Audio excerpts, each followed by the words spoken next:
দর্শক, আমরা শহীদ প্রেসিডেন্ট জিয়াউর রহমানের জিয়া উদ্যানে এসেছি এবং এখানেই আজকে আমরা দুজনের কবর পাশাপাশি একসাথে আমরা দোয়া মোনাজাত করছি। আমিন আমিন।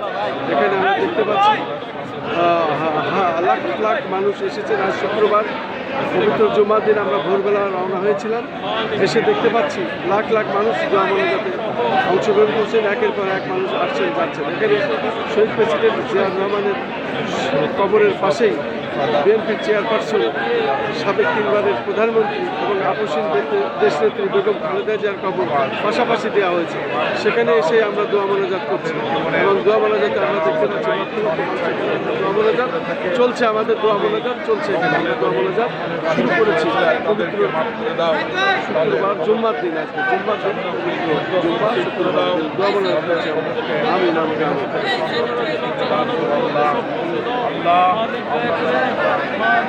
বাংলাদেশ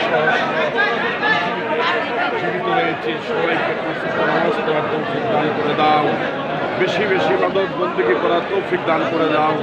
আল্লাহ আমার প্রিয় নেত্রী এবং প্রিয় নেতা জান্নাত